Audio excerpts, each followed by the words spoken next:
Please update that. Yes.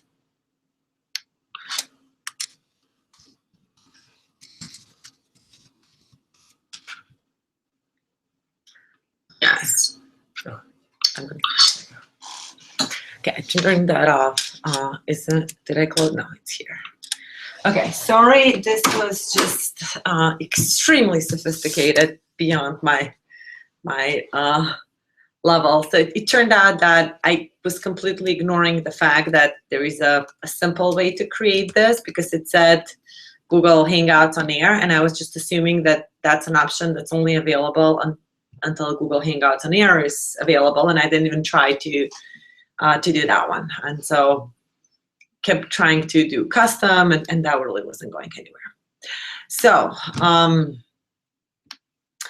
we gave you a little bit of an extension with the project. Try not to kind of expect continuously that always that there'll be an extension with the assignments, but with the first one, we've always been giving an assignment, and Hoban just updated the current submission rate of the project, and yes, they're you know, I think it's kind of normal in terms of, or the usual. Yeah. In terms of where as you near the deadline, you see this super linear increase. And also looking at a number of students that really haven't attempted in terms of what's the usual number of students in the class that don't go through with the semester. But you'll have a couple of extra days. Now, the midterm exam is going to open a little bit later this week. You know, if you do know that you're really going to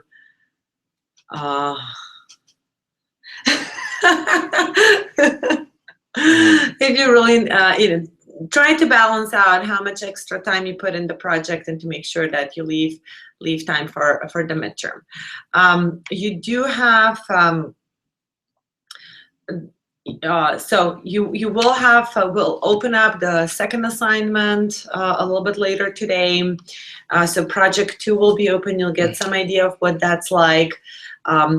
You feel free to finish that before the midterm, and you kind of go through you know, have a kind of studying exercise in terms of going through project 2, since it's related to part 2 that's covered in the midterm. So we'll make sure that it's out there now, but you don't have to complete it until at some point after the midterm. So really up to you. Let me probably talk a little bit more about the midterm first, and then see if there are any other questions. So from so project 1, you have a couple of more days, and then conceptually, the design of project 1 will be propagated through other projects, at least project 2, which is not a programming, but you still need to think in terms of project 1 when you work on project 2, and then also project 3. You will have a starting code base that will be provided for you for project 3. So if you have not successfully completed project 1, you will be able to still make progress in project 3. You'll be able to we'll give you binaries that you'll be able to work with. The one place where, you know, if you were close but not quite, and if you want to kind of finish that up and still get some credit for it, we will offer an extra credit option in project 3, where you can kind of do some integration of what you develop for project 3 and your source code from project 1, and submit that. So if you've ended up completing the project past the deadline, there is a way to still get some credit for it. Okay, so first let me talk about the midterm. So the midterm opens up officially this Friday.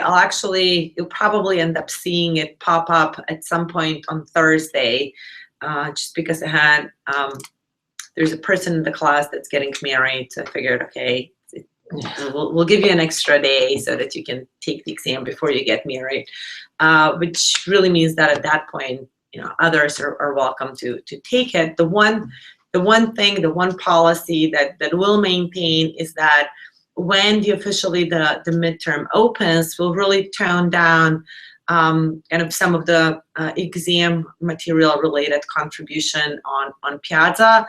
The rationale there is that we don't want to kind of discourage students from taking the exam early because they think, well, if you hang out on Piazza until the last minute, you'll hear more potential information that can help you answer the question. So we're going to tone down our presence on Piazza regarding kind of more the lecture related material, not the projects, but the lecture related material.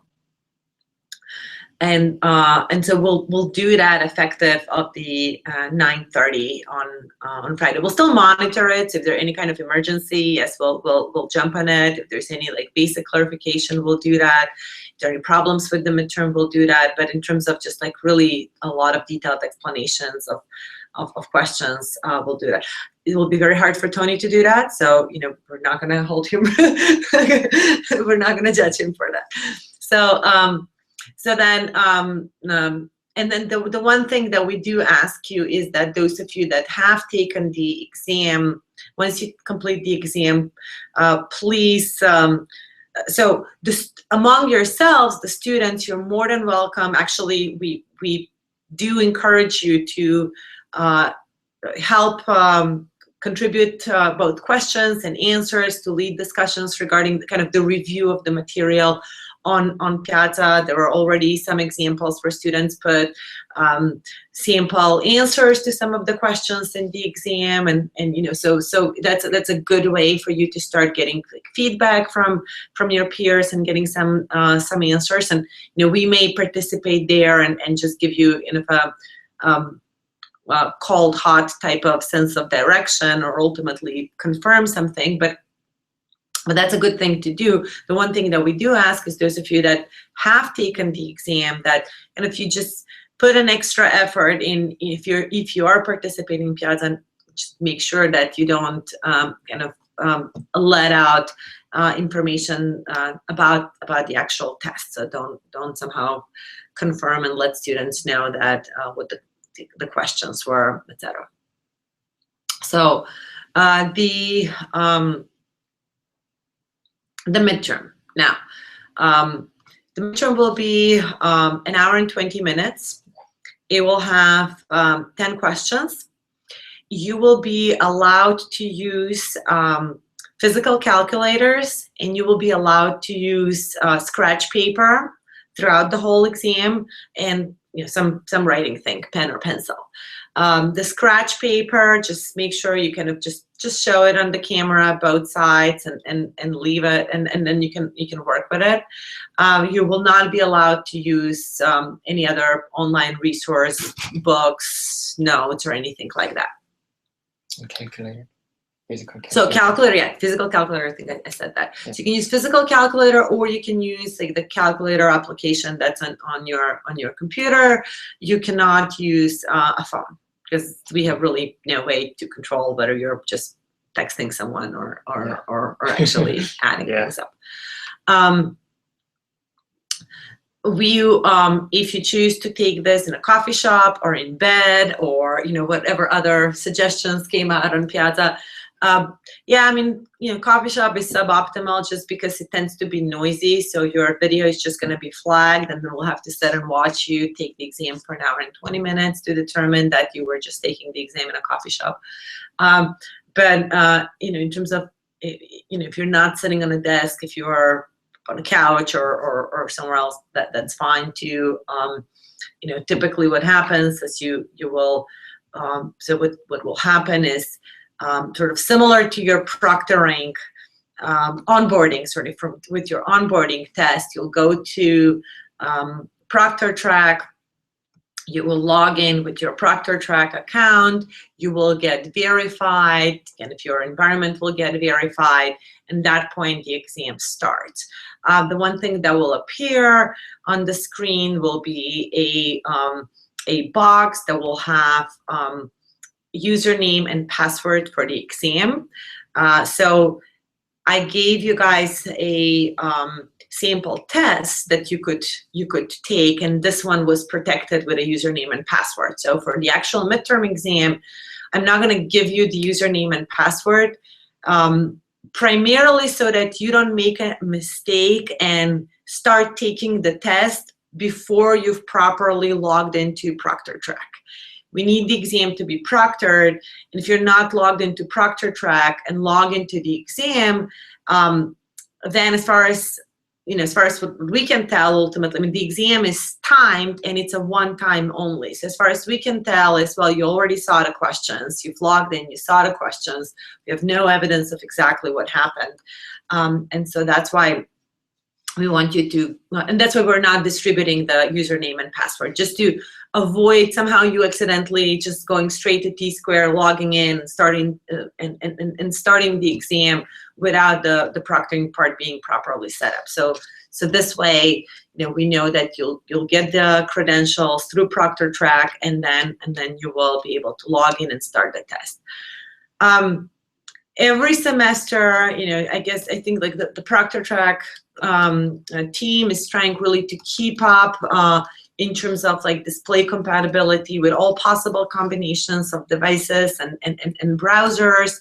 And yes, they have a specific set of recommended hardware, but it's possible that your onboarding test will kind of pass in terms of your hardware requirements, but then when it comes to the actual display of the username and password, I think last semester we still had like a couple of different browser combinations where there was a problem with that, where the students could not really see the login info for the test. And if that happens, you can start a chat with the Proctor Track team and kind of try to, they should be able to provide you with that information, or put a private post on Piazza. With the private post on Piazza, I mean, there's a finite number of us, and so we don't have necessarily a shift where we have like guaranteed 24/7 coverage of the midterm time. But typically, within a couple of hours or so, somebody should see this and should respond to you. So especially kind of overnight and some parts that are like more dead parts of the midterm taking period. Like normally there'll be like 5 students that will take the test on Friday night and 5 more on Saturday morning, and then the rest of you will take it on Sunday. So that's been the norm. So that's in terms of that part of the experience. So with that information, the username and password, you go into T-Square, you log in, you start taking the test.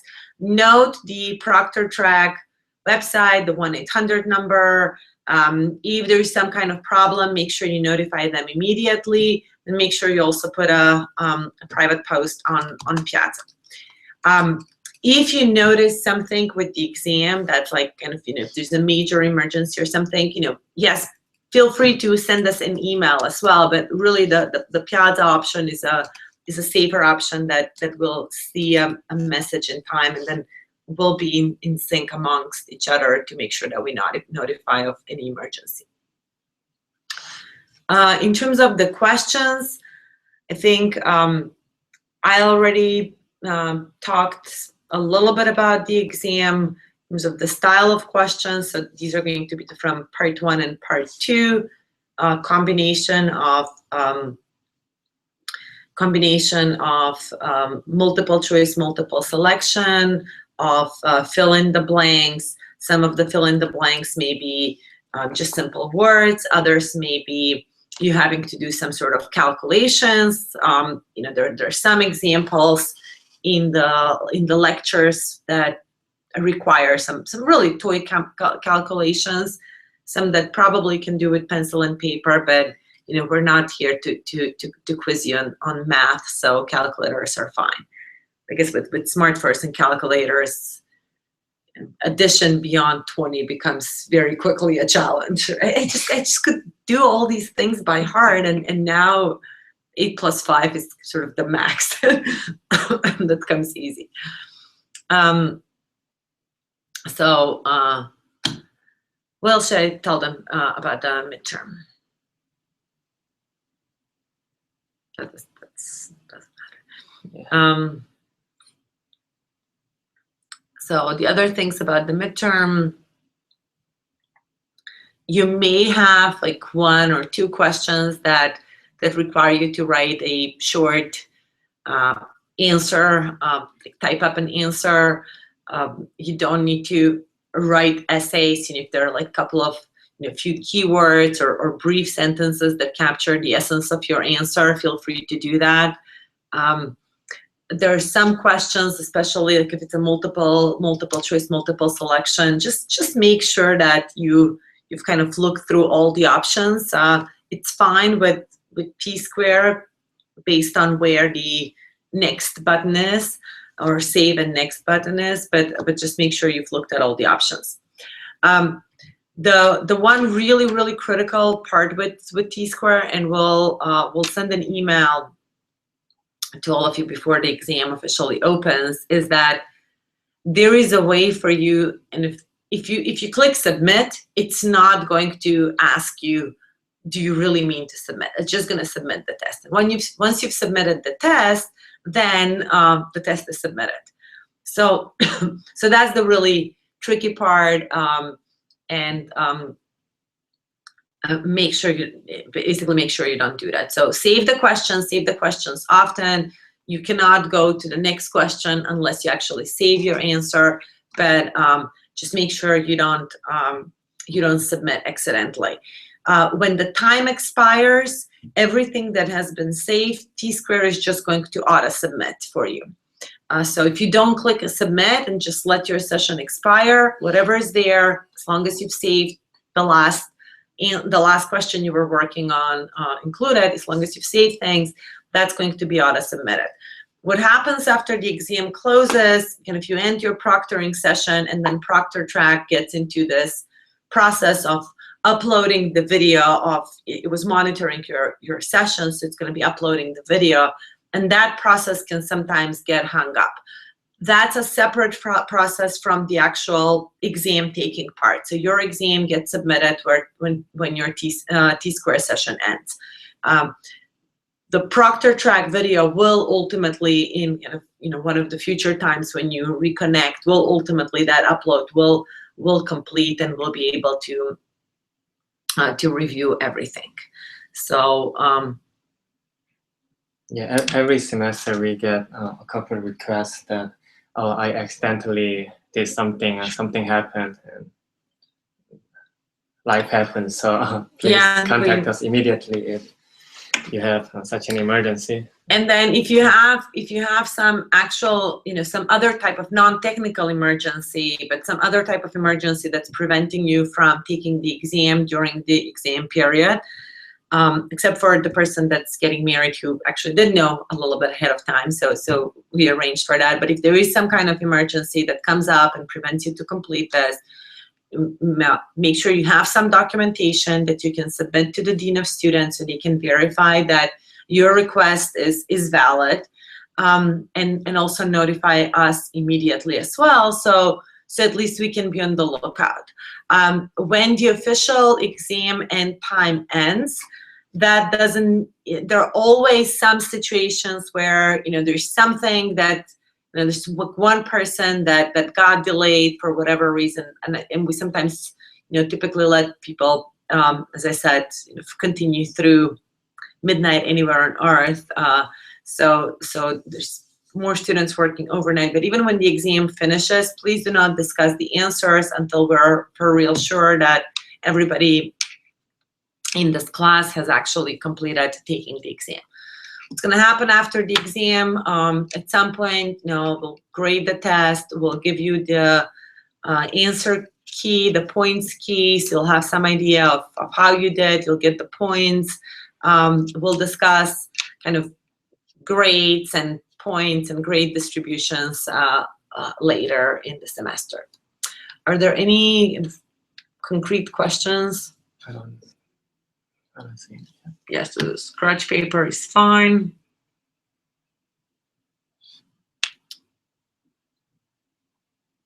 Okay. So so the next thing is, and then the project project 1 grades and the midterm grades you will receive by basically by drop date for sure. That's October 29th, so that's plenty of time. So those two we guarantee. Project 2, we don't necessarily guarantee that you will have the project 2 grades back by the drop date, but at least you'll have some idea of, and if you'll know how you did on the midterm, you know how you did on the first programming assignment, you'll have some idea of how you did on project 2 as well. And then you'll also have some idea of where you are in terms of your programming skills and comfort level. So, and what the expectations are, how you can tackle. I mean, project 3 will be released at that point. At least one of those parts is something that you can try out. We'll have 2 parts, at least one of them you can try out and see how that's going, and have a little bit of a better basis of for that information of what you should do. Again, do not drop a class because you're not happy with how you performed on one project. And I've said this earlier, with graduate student classes, the grade distribution is a little bit more generous than in terms of undergrad level classes. And then in this class in particular, there've been so many cases where students who really started off, with some challenges, were able to just recover completely, get A's, BTAs. Like the first time when we used online students as TAs was one of these examples, and she did great. Okay, so let me talk a little bit. I know it may be a little bit of a distraction. I haven't posted it, but I'll just say a little bit about project 2. So just so as to set the expectations correctly. So project 2 will not be a programming assignment. Instead, it will be administered as a quiz. It will be a quiz just as the midterm exam is a quiz. It will appear in the same section, in the same place in T-Square.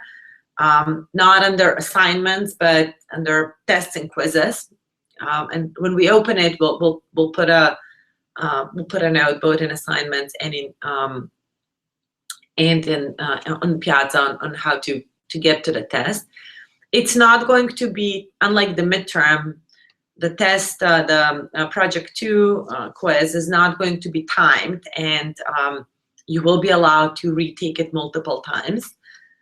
The one thing is that, unfortunately, the T-Square interface is such that if you're retaking a test, the answers are not going to be saved. So if you want to retake it just to correct one answer or one question, the answer to one question, you'll still have to fill all the other questions because it's just going to save the latest version that you have.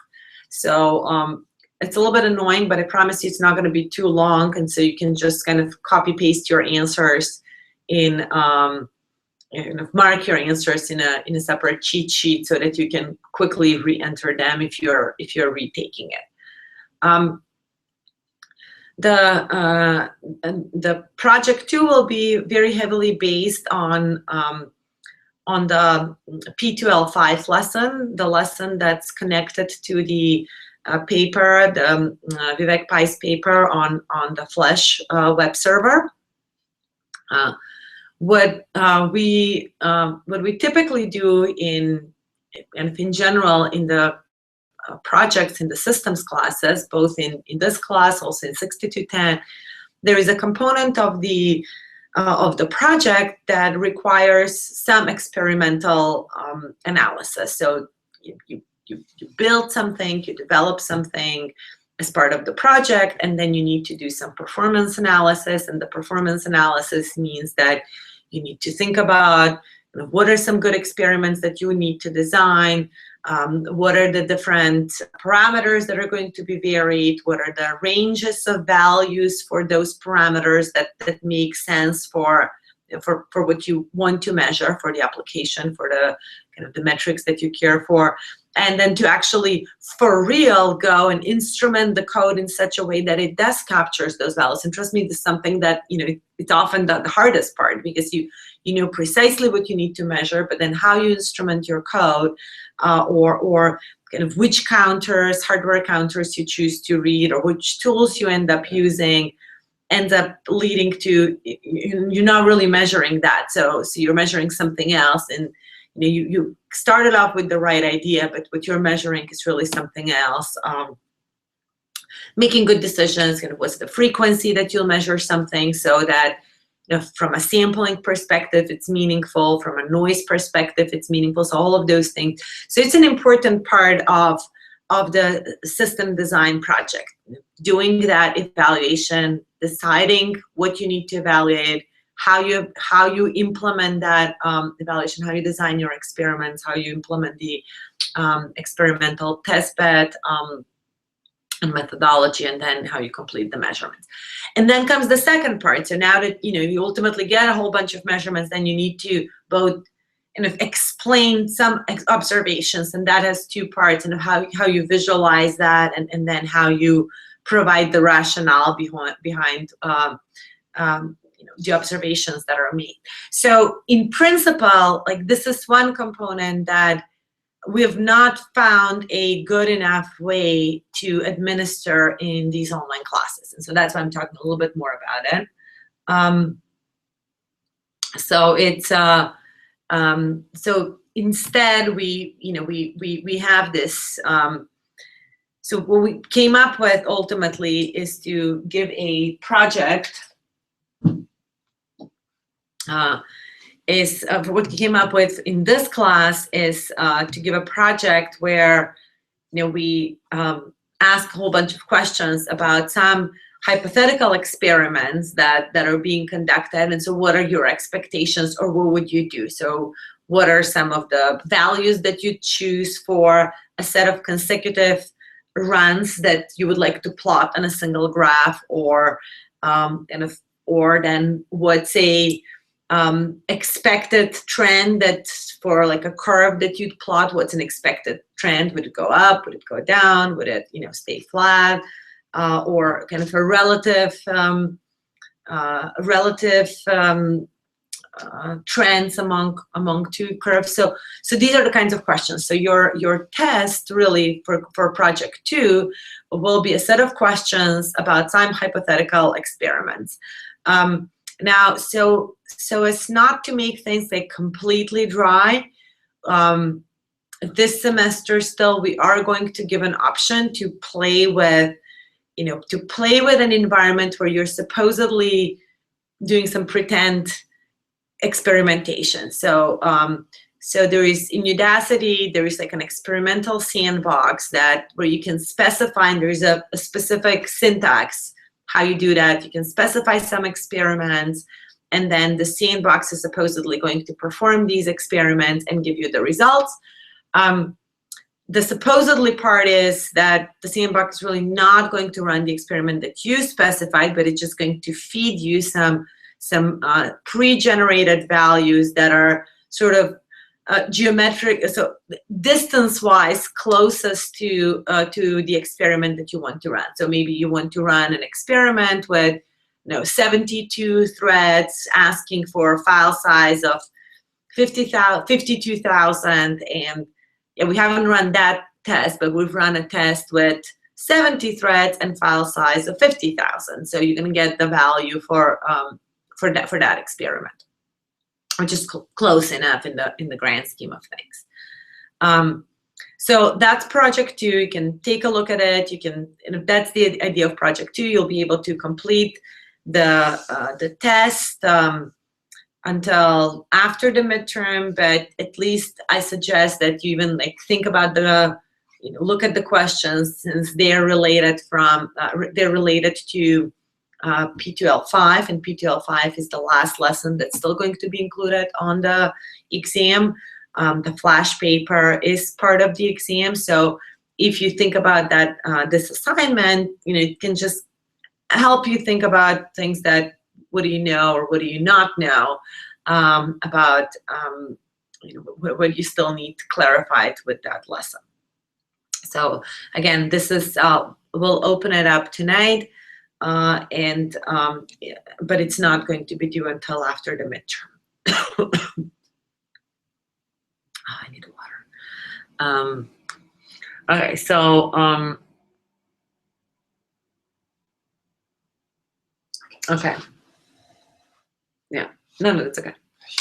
Yeah, so in terms of the papers, so the papers, I mean, you had to, there's certain things, certain places where we have and we will throughout the semester go into a little bit more specifics. We'll describe maybe scheduling algorithm a little bit more specific to what happens in Linux, or in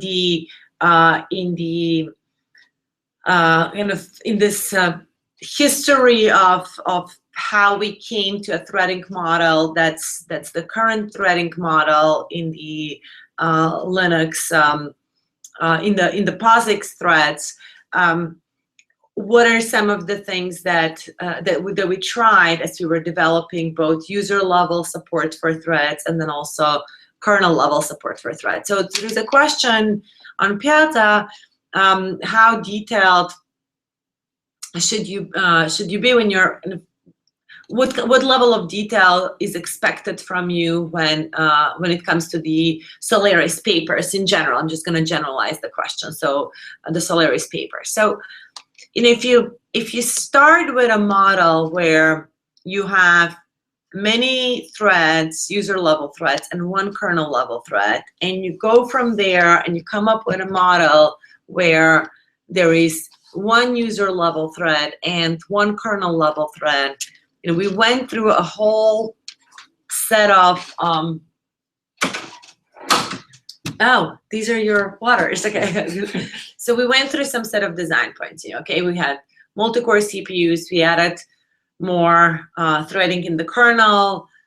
Couldn't quite support one-to-one mapping. Then, what was really, why did we have to go the M2N level? What kind of information needs to be captured at the kernel level in terms of the thread? What kind of information about that thread should be visible at the user level?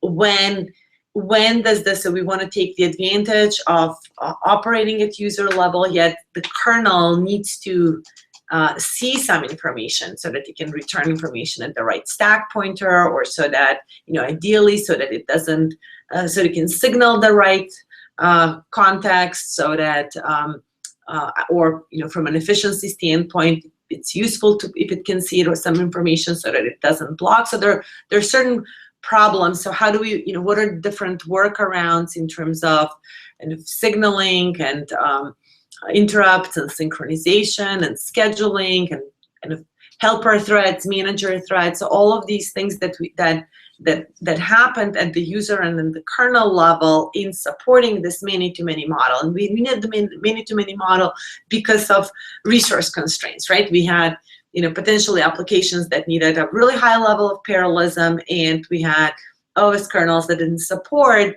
that could not support that many thread structures, or had to limit the number of kernel level threads. So just really thinking through that part, what were some of the issues with that model? What were some of the challenges? That's something that that you should that's expected from you to understand. And then thinking about more today. Okay, so now we do have the one-to-one model, and by default supported, and what are the problems that it eliminates. Now, incidentally, we have a one-to-one model now by default in the Linux native threads, but it is, again, this is sort of, we are going through a lot of every n number of years, whether that n is 10 or 15 or 30, and if it used to be like every 30 years, but now I feel like recently that that number 30 has really shrunk. So every number of years, we go through these trends where if something is really the main technique that's going to solve all problems, then it becomes obsolete because of primarily because of hardware technology catches up and shifts bottlenecks elsewhere, and then if applications evolve, demand evolves, use cases change, and then they catch up and cause the exact same kinds of hardware bottlenecks that we had before. They're maybe a couple of order of magnitudes bigger, in a couple of order of magnitudes bigger context, but the same types of bottlenecks. So we have to reintroduce the same trend. So the same reason why we were limited to take this and by an approach where we had user level runtimes with user level threads and completely different level, decoupled from end user level thread management, decoupled from the kernel level operations, something that that's now very popular and a necessary evil. So there are several efforts out there that are looking at more lightweight threading models where there is a much cheaper context switch between the user level threads, much cheaper way to actually synchronize those threads to switch between stacks. So there are several research efforts that I know of that are developing different functionality for lightweight user level threads that correspond, are essentially very similar to the model that's described with a couple of Solaris papers. A lot of that has to do with the fact that applications have a potentially much higher degree of parallelism, a lot of dynamic parallelism, for which doesn't map really well to having kernel level threads in terms of how quickly we can generate kernel level threads, and then if I have a very fine-grained dynamic parallelism in the application. So if I use something like OpenMP to generate my pthreads application, and OpenMP it simplifies the writing of parallel programs because you just need to put in a bunch of pragmas, compile your code the right way. That's just going to generate all the right threading code. But then it will also do things like, well, in a for loop, when it reaches a for loop, it's just going to generate as many threads as necessary for the for loop, and then it's going to kill it. Well, if you've programmed, if your program is such that in that for loop is something that's really, really short that needs to be executed, you're going to generate all of these threads, for nothing. I'm exaggerating. There are ways to restrict that and to make the compiler smarter, to not do something like totally stupid. But these are the kinds of problems that the fact that the applications maybe naturally have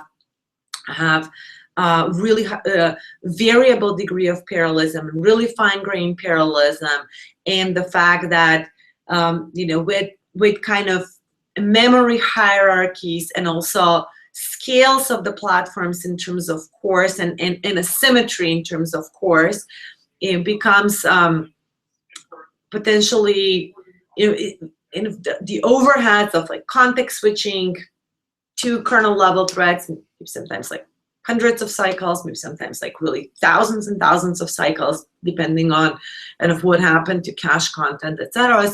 So they're not ideal for these new models, and then the new models also are happening on hardware that has much more hardware level parallelism, and that also affects some of these changes. So a lot of efforts on user level, again, defining the right types of user level runtimes. There are a lot of good lessons that were learned in the Solaris period. So there are some really clever designs on how to organize the the thread-specific storage, the stacks, what to do about the signal distribution, how to introduce some kind of manager threads, how to deal with the the signal handlers and the signal mask updates, and all of those things that were done in a very practical, but also perhaps brute force way in the Solaris paper, and then caused some pains later in the M/N support in the original, in the earlier Linux threads implementation. So conceptually, you really need to understand everything about those two papers in terms of what was necessary to support the M/N model in terms of user level to kernel level threads. In terms of specifics, whether there was a thread, whether there was an API call of, like, I don't know, set concurrency or not, that's not as necessary. It's necessary to know that, yes, we need some way to kind of communicate information about the level of concurrency, so that, you know, when the application needs to, because the application is the one that knows whether or not it has a greater degree of concurrency than what's currently supported. So the application has a way to request that, and then, for instance, that the OS has a way to reclaim that if it's not used. So those sorts of things. So hopefully that gives you some idea. In both, actually, in all of the papers that are related to these lessons, there is some amount of material that we didn't really cover in any way in the lessons. So, you know, if there's some section or some subsection that seems completely foreign to you and it wasn't talked about in the lesson for that video, then you're not responsible for it.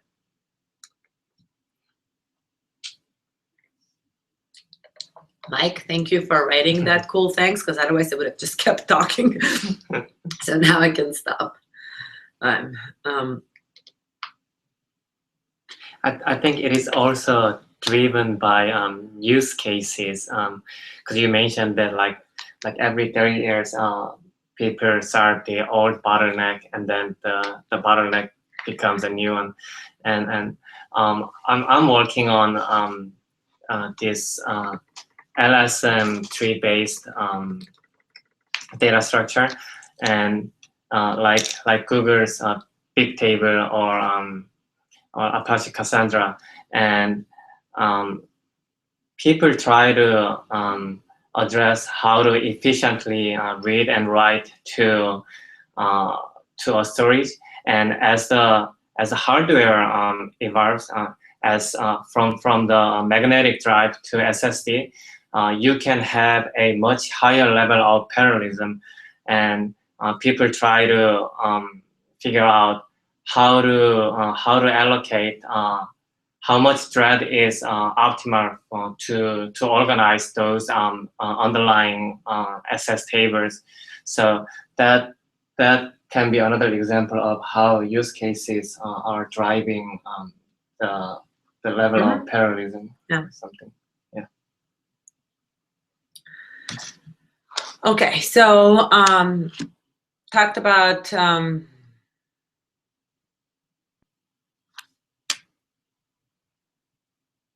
what, 406, 408. So P2L4, those are both Solaris papers. The multi-threading the Sun OS kernel, that's the kernel level threads implementation, and then implementing lightweight threads, that's the user level package, which is really, in many ways, kind of a predecessor to pthreads. So both of those relate to Solaris 2. Okay. And I also finally updated the kind of the Google Drive schedule of the with the names of the papers that correspond to different lessons, for at least for the first part. I should probably have links to make life simpler. Okay. So You have a couple of more days for project one. Project one, you have the scripts for submitting project one, and that's how you should submit it. You should submit it by the deadline. The deadline is midnight anywhere on Earth, and that pretty much corresponds to like 8 a.m. Atlanta time the following day. We will grade the final submission that you've made. So if you make changes and break something, make sure you fix that and revert. Yes, we do have a way to go back into your earlier submissions, but by default, we're not going to do that, and we're not expected to do it. We're telling you we'll grade the last submissions. It's your responsibility to make sure that the last submission gets the last submission is going to get graded. This is also, just make sure, we'll want to reiterate again, we're not going to be able to tolerate instances where, we detect that the students have used other students' code in their submission without, period, or that they've used code that they haven't written without proper attribution and acknowledgement. So just make sure that if you've used some help from certain sources in your submission, that you properly disclose that in the README, and that so that we can, we need to have that information. And then if you, and there's probably still some time for you to go back and kind of implement yourself certain things if you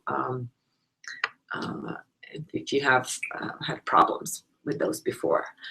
So project one, the midterm is going to open by Friday, and it will stay open through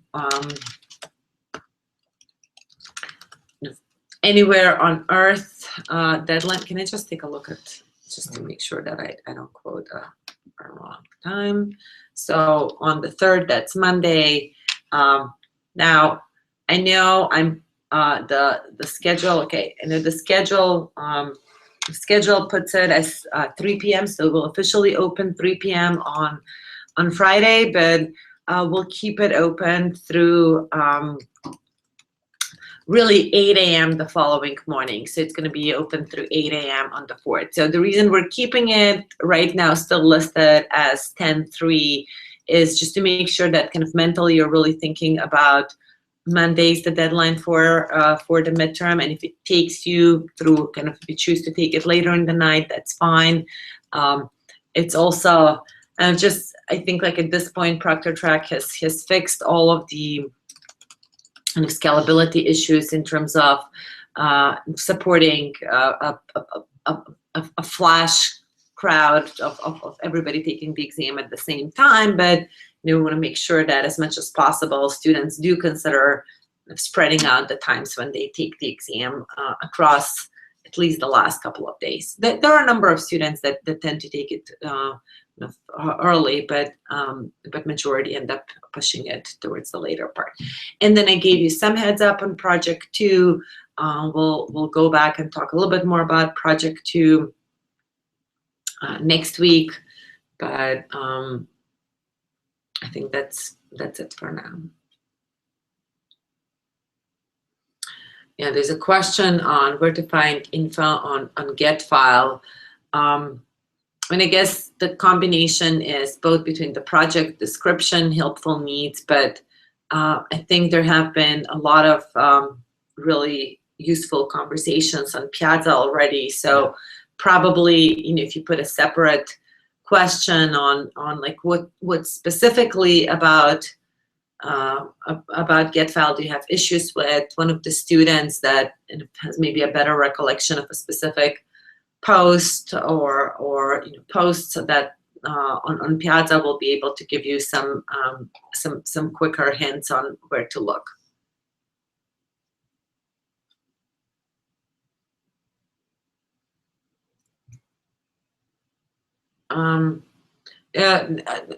No, I think and if reusing the code that was part of the the examples that were given in Udacity, that's fine. I think in the README file, it really won't hurt to add one line. Like if I used if I use reuse code from the Echo from the sample project or the sample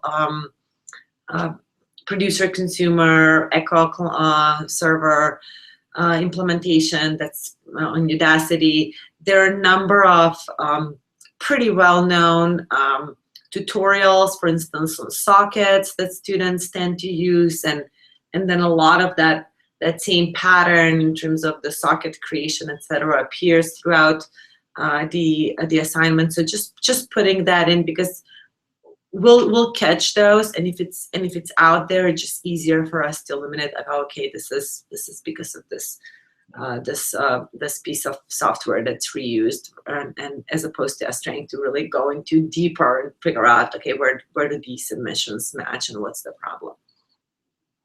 So yes, it's permitted. Being like labeling just in the, you don't have to give us lines of code or anything like that. Just say I used the sample, the examples in Udacity and like these tutorials in the development of my assignment. So, okay, all right. Okay, so I think I kind of finally figured out what the issue with this YouTube thing was. It's actually really simple. I was making it complicated because I kept going the custom way, and then getting completely lost in the process. So see you next week. Good luck on the midterm, and we will, and then good luck with wrapping up project 1. Okay? Bye. Bye.